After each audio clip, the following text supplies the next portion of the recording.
Chers étudiants de la Bible, bienvenue encore à notre école de ce jour. Nous voulons avec vous aborder la question de l'identité de notre Sauveur, mais surtout de ce qu'il a dû souffrir pour pouvoir nous sauver, pour mieux apprécier le rôle que Jésus-Christ veut jouer dans nos vies. Bienvenue dans notre école. Pasteur, prière. Père éternel, tu es merveilleux et ta parole l'est également. Nous prions que tu nous éclaires encore aujourd'hui au nom de Jésus-Christ. Amen. Amen. Amen. Faire l'impensable, c'est le titre de la leçon.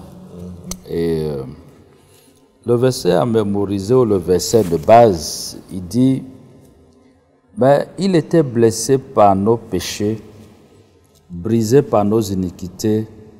Pour nos iniquités, le châtiment qui nous donne la paix est tombé sur lui. Et c'est par ses meurtrissures que nous sommes guéris. Yeah. On parle là de Sauveur, n'est-ce pas? Oui, du Messie. Du Messie. De Jésus donc. Parfois, je prends le cas dans la famille, là. Les enfants ne savent pas toujours ce par quoi nous passons pour pouvoir à leurs besoins. C'est peut-être le cas de Jésus. Alors, comment vous comprenez ce passage déjà? Bon, nous avons péché depuis Adam et Ève. Et Jésus lui-même, qui avait anticipé, puisqu'il avait laissé le libre arbitre aux deux, a accepté de venir mourir à leur place, même s'ils sont morts physiquement, mais de cette mort éternelle, n'est-ce pas? Il est venu mourir, non seulement pour eux, mais pour toute la race humaine. Et ce par quoi il est passé, personne ne peut vraiment imaginer. Peut-être ceux qui ont vécu en ce temps l'ont vu, mais n'ont pas ressenti tout le poids qu'il avait et toute la souffrance qu'il a souffert. Mais, gloire soit rendue à Dieu, c'est à travers ce châtiment-là que nous avons la paix et nous sommes guéris à travers cela. Ah, merci. Mais quel objectif Ésaïe a-t-il de nous donner ce passage, de nous faire savoir, longtemps à l'avance d'ailleurs, ce que le Seigneur devait souffrir? Je pense ici que Dieu avait besoin qu'Israël sache jusqu'où il était prêt à aller pour lui. Jusqu'où il était, qu'est-ce qu'il était prêt à faire pour que Israël soit sauvé. Donc, c'est normal qu'il donne ce message à Ésaïe, parce qu'à ce temps-là, les enfants d'Israël n'écoutaient pas. Ils faisaient ce que bon leur semblait. Alors que l'Éternel travaillait dur à leur salut, ils ne comprenaient pas. Donc, Ésaïe, par cette prophétie, va éclairer le peuple d'Israël et leur faire comprendre que le Dieu qu'ils adorent est un Dieu tout-puissant, est le Dieu tout-puissant, je dirais. Il est prêt à faire même l'impensable. À faire ce qui va au-delà de notre imagination, juste pour nous sauver, juste pour nous sortir du péché. Vraiment, c'est touchant. Malheureusement, est-ce qu'on a toujours compris? Non. Bien, revenons dans l'un des premiers chapitres que nous allons voir dans le cadre de cette étude. C'est le chapitre 50 d'Ésaïe. Qu'est-ce que nous découvrons dans ce passage à partir du verset 4 jusqu'au verset 10? On pourra peut-être pas lire tout, mais nos camarades pourront suivre à la maison, juste prendre quelques morceaux choisis dans ce texte-là pour que nous comprenions un peu ce que le Fils de l'homme devait subir pour accomplir la mission qui était la sienne, à savoir nous apporter la paix. Qu'est-ce qui vous touche de cela dans ce passage-là?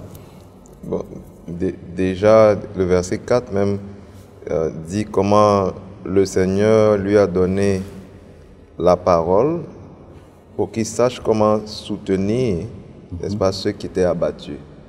Déjà, quand Jésus est venu, c'était dans un contexte politique beaucoup militarisé avec les Romains, la dureté comme le fer. Les gens s'attendaient à un libérateur. Ils étaient malades également physiquement. Il y avait beaucoup de pauvreté aussi, des taxes étaient payées, des impôts, que dis-je. Et ils avaient besoin de quelqu'un qui sache leur parler, qui leur dise des paroles réconfortantes. Et voici qu'ici, il a reçu ça de son Père pour véritablement aider. Et voilà. Et il a écouté également les gens. Il a écouté les gens. Par exemple, quand certains venaient vers lui, il leur demandait « Que veux-tu que je fasse pour toi ?» Et il répondait, il dit « Il sera fait selon ta foi t'a sauvé. » C'est vraiment intéressant de voir comment cette prophétie-là s'applique vraiment au maître. Ah ouais. Et ça, Nathalie, le verset, comment vous voyez le verset 6 Oui, c'est le sûr. verset 7. Le verset 6 a beaucoup attiré mon attention. J'ai livré mon dos à ceux qui me frappaient et mes joues à ceux qui m'arrachaient la barbe. Je n'ai pas dérobé mon visage aux ignominies et aux crachats. Quelqu'un qui a tout et qui abandonne tout et descend ici sur terre pour être traité de la sorte. Vraiment, Pas par sa faute quand même. non, pas par sa faute, Il n'a pas parce péché. qu'il veut nous faire du bien. Il n'a pas péché. Il n'a pas péché. Mais il vient subir Souffrir toute l'humiliation. cette souffrance-là pour que nous soyons bien. Le sauveur fouetté. Outragé. Mais il dit, je n'ai pas dérobé mon visage. Il n'a pas eu honte de souffrir pour le peuple. Oui. C'est une telle prédiction vraiment. Et confirme encore le rôle que l'Éternel joue, comme disait Nathalie. Mais le Seigneur, l'Éternel, m'a secouru. Donc, le Seigneur, l'Éternel est toujours avec nous dans tout ce plan de salut. Oui. C'est vraiment touchant. Et le chapitre 52, parce que le 51 va parler de la délivrance, et le chapitre 52, quelle bonne nouvelle nous annonce ce chapitre après qu'un sauveur ait été promis, et d'ailleurs que toute sa vie a été décrite dans le chapitre 50 que nous avons vu. Au chapitre 52, qu'est-ce qu'on va retrouver qui soit une bonne nouvelle pour nous? Au chapitre... Là, à partir du verset 13, on peut, on peut découvrir là. Tu peux lire? Oui, oui. Il dit, voici mon serviteur prospérera, il montera, il s'élèvera bien haut, de même qu'il a été pour plusieurs sujets de froid, tant son visage était défiguré, tant son aspect différait de celui des fils de l'homme, de même, il sera pour beaucoup de peuples un sujet de joie. Devant lui, des rois fermeront la bouche, car ils verront ce qu'il ne leur avait point été raconté. Ils apprendront ce qu'ils n'avaient point entendu. L'œuvre du serviteur de l'Éternel. Oui. Une œuvre grandiose. Un serviteur qui souffre, mais qui apporte la joie en même temps. Oui. Un contraste étonnant. Mais comment ça? Il souffre. Ouais. Lui, nous avons dit qu'il n'a pas péché. Il va souffrir pour nous apporter de la joie. Est-ce qu'aujourd'hui le monde comprend ça? Dans un monde où chacun ne pense qu'à soi, ou à sa famille, ou à ses proches, il est difficile de comprendre que quelqu'un vienne donner sa vie, vienne souffrir cette humiliation. C'est un peu difficile à comprendre. Oui, mais pourquoi, pasteur, en suivant ce que Nathalie dit, n'avez-vous pas l'impression que l'expression sacrifice est un problème pour nous aujourd'hui? Oui, le sacrifice. De voir quelqu'un qui vient faire le sacrifice, parce qu'il en est, ça en est un. Oui. Se sacrifier pour ceux qui méritaient eux-mêmes la mort. Mais de nos jours, le sacrifice répond au titre de la leçon, c'est impensable. Impensable. Et quand on se sacrifie pour l'autre, à la rigueur, on reçoit la même ingratitude. Et ce n'est pas étonnant que la Bible nous dit que dans les derniers jours, les gens seront ingrats. Et peut-être qu'on comprend Israël quand Jésus est venu. Est-ce qu'ils l'ont reconnu? Non. Ils n'ont pas pu le reconnaître. Est-ce qu'ils attendaient quelqu'un de ce genre qui viendrait souffrir pour eux? Non, ils attendaient peut-être quelqu'un de fort qui allait venir. De riche? De riche, les aider à remporter des batailles sur terre. Alors que ça allait au-delà, le plan de Dieu allait au-delà. Mais qu'est-ce qui est plus cher que donner sa vie? Qu'est-ce que Dieu devait-il faire d'autre que ce qu'il a fait? Mais il a fait beaucoup avant de donner sa vie déjà. Il a redonné la vie à certains, il a donné la santé, et donner sa vie, c'était la cerise sur le gâteau. Sur le gâteau, d'ailleurs. Je ne sais pas si vous l'avez constaté là, quand il va pour la Sainte Seine, là, la Bible dit que voulant, nous sommes dans quel...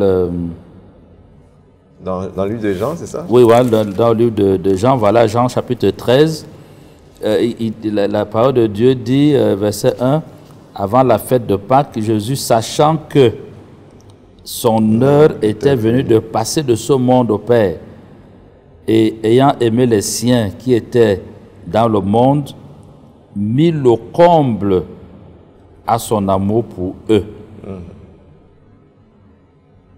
Il savait qu'il allait mourir pour ces personnes-là. Ce monde ingrat. Oui. Mais il n'a pas reculé, Nathalie, il n'a pas reculé. Il n'a pas reculé. Il n'a pas reculé. Quel merveilleux Seigneur.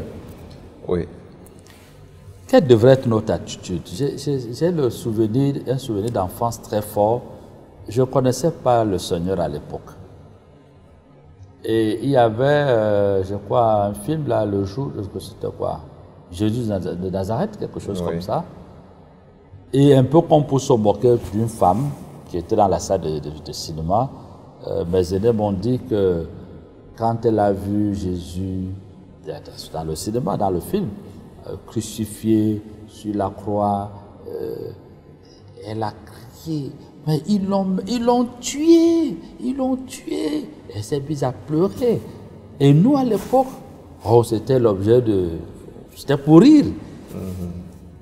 Jusqu'à ce que je commence à lire la parole de Dieu pour comprendre que cette femme avait peut-être raison de se comporter comme elle s'était comportée. Ils l'ont tué. Ils l'ont tué. Ils l'ont tué. Pour rien, ils l'ont tué. Ouais. Ils l'ont tué. Quel devrait être notre comportement, notre attitude vis-à-vis d'un Seigneur comme celui que Dieu nous a donné? Je dirais, notre attitude, c'est une soumission totale. Une soumission totale. On doit lui donner toute notre vie. On doit lui dédier notre être. Nous lui appartenons en fait. Nous sommes à son service. Et nous sommes prêts à lui obéir. Face à ce qu'il a fait pour nous, nous tirer de cet esclavage de péché. On lui doit tout en fait. Si Dieu l'avait fait par décret, ça aurait été la même chose? Je Non. signe que désormais vous êtes libre. À quel prix? Quelqu'un dirait, c'est trop facile. C'est trop facile. Déjà, les commandements qu'il a écrits avec son doigt, qu'il a gravé dans la pierre, ils sont rejetés. Quelqu'un te demanderait aujourd'hui, où est la pierre? Où sont les pierres? Et s'il avait donc écrit juste une lettre, Ça aurait été encore pire. Jean 3,16. On a tellement aimé le monde, hein? Car Dieu a tant aimé le monde qu'il a Donné. donné. quelle preuve d'amour. Ouais. Et le chapitre 53 va renchérir justement ce côté triste, difficile de notre Seigneur.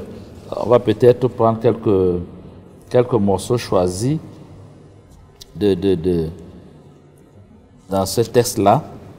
C'est bon de découvrir que Jésus, le Maître, le Seigneur, il est prédit depuis l'Ancien Testament. Oui. Dans tous les détails. Il vient juste accomplir les prophéties telles qu'elles avaient été données. Est-ce que dans ce chapitre, il y a des choses justement que nous pouvons retenir qui correspondent exactement à ce que notre Seigneur a dû subir pour nous sur la croix tout au long de sa vie, Oui. parmi les siens? On le retrouve, hein, déjà au verset 2, dans la deuxième partie, on dit « Il n'avait ni beauté ni éclat pour attirer nos regards. Il était simple. Son aspect n'avait rien pour nous plaire. L'humilité par excellence. Ouais. Une simplicité C'est exemplaire. simple. Voilà. Et au verset 3 encore, on dit « a été méprisé, abandonné des hommes. » Mais ce n'est pas tout, c'est un homme de douleur habitué à la souffrance, semblable à celui dont on détourne le visage, et il dit « Nous l'avons dédaigné, nous n'avons fait de lui aucun cas. » Et c'est bon ici, il n'est pas écrit « Ils l'ont dédaigné, et ils ont fait de lui aucun cas. C'est nous tous. C'est nous tous. Peut-être que j'aurais été de ceux qui auraient dit crucifier. Non, je ne suis pas sûr parce que nous aurions été différents. Ça aurait peut-être été pire. Hein? Je ne suis pas sûr que nous aurions été différents parce que quand on n'a pas compris la portée de ce que Dieu a dû consentir comme sacrifice, ce n'est pas évident que nous aurions fait autrement. Ouais. Ce n'est pas évident. Encore que même nous qui disons que nous l'avons accepté, nous le crucifions nous pas tous les jours par nos comportements. Dans nos pensées même. Dans nos pensées, dans nos actions. Nathalie, quelque chose qui te touche dans ce passage, ce texte-là? Le verset 4. Cependant, ce sont nos souffrances qu'il a portées. C'est de nos douleurs qu'il s'est chargé. Et nous l'avons considéré comme puni, frappé de Dieu et humilié. Il est venu porter nos souffrances. Il s'est chargé de nos douleurs pour qu'aujourd'hui nous soyons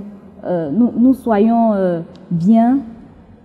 Il a dû souffrir pour que nous puissions aujourd'hui espérer vivre éternellement. Pour qu'aujourd'hui nous soyons citoyens de la Nouvelle Jérusalem. Il a dû porter nos souffrances. Il a dû se charger de nos douleurs. Et le verset 5 va même dans le même sens quand il dit « Mais il était blessé pour nos péchés, brisé pour nos iniquités.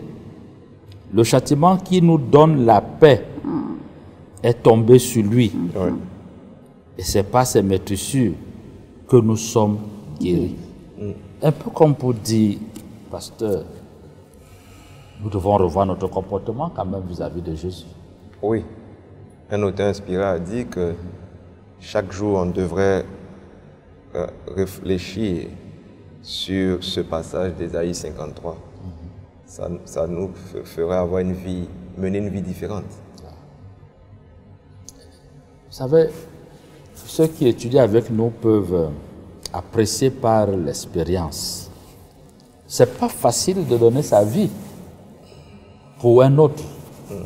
Un autre d'ailleurs qui, par sa propre faute, mériterait la vie, la mort. On a souvent vu lors des obsèques, peut-être d'un partenaire, l'autre dit si vous ne m'arrêtez pas, je vais tomber dans la tombe. Mais on a aussi vu que, bon, écoutez, personne n'est tombé. Que personne n'est tombé.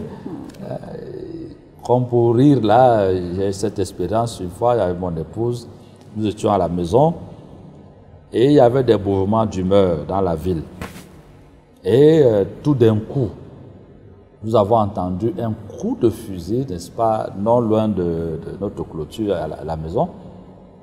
Et pasteur et Nathalie, je vous dis que jusqu'aujourd'hui, après ce coup de feu-là, puisque nous nous sommes retrouvés au salon, chacun couché, et j'ai souvent demandé à mon épouse, mais qui était le premier à fuir? Vous savez, nous disons je t'aime, mais personne n'est prêt à mourir pour l'autre. Mais Jésus, il l'a fait pour nous. Il l'a fait pour nous. Je pense qu'il nous faut revoir notre façon de nous comporter. Oui. Alors, juste pour que nos amis découvrent davantage avec nous, un autre verset qui vraiment mérite notre attention pour que d'avant, parce que l'essentiel ici, c'est d'apprécier le sacrifice de Jésus-Christ. Oui. Ouais. Le verset 7, hein? Verset 7, oui. Oui, il dit, il a été maltraité et opprimé, et il n'a point ouvert la bouche, semblable à un agneau qu'on mène à la boucherie, à une brebis muette devant ceux qui l'attendent, il n'a point ouvert la bouche. Il n'était pas obligé de se taire. Un seul mot et puis c'était fini. C'était fini. Il a les anges du ciel. Mais il s'est tué. Et le verset 9. On a mis son sépulcre parmi les méchants, son tombeau avec le riche, quoiqu'il n'eût point commis de violence et qu'il n'eût point de fraude dans sa bouche. Oui. C'est-à-dire que jusqu'au bout, on n'a pas considéré le sacrifice de fils de l'homme, le sauveur de l'humanité.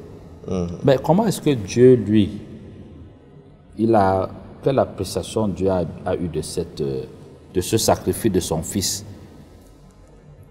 Le verset 12 semble indiquer un peu, même à partir du verset 10, n'est-ce pas? Oui, déjà. Il dit, il a plu à l'Éternel de le briser par la souffrance. Bon, ça encore, il y a la souffrance. Et le verset 12, il dit, c'est pourquoi je lui donnerai sa part avec les grands. Il partagera le butin avec les puissants, parce qu'il s'est livré lui-même autant pour moi à la mort, et qu'il a été mis au nombre des malfaiteurs, parce qu'il a porté les péchés de beaucoup d'hommes et qu'il a intercédé pour les coupables. Était-il obligé? Non. D'aller jusqu'à ce point? Attends.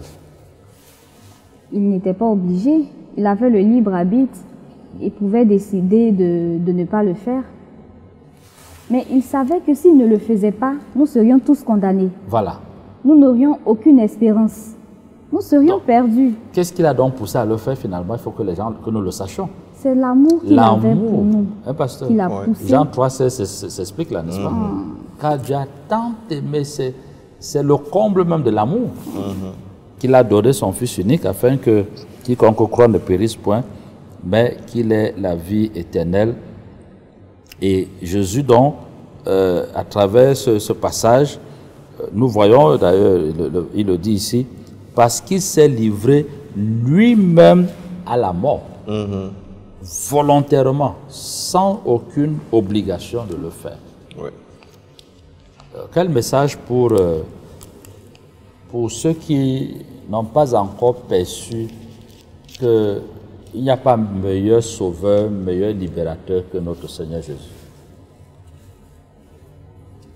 Jésus a tout fait pour que nous soyons sauvés. Il est venu, il a donné sa vie, il a souffert toute cette humiliation pour que nous puissions avoir la vie éternelle. Et si nous ne la saisissons pas, ce ne sera la faute de personne. Si nous avons la mort éternelle, ce sera par notre propre faute.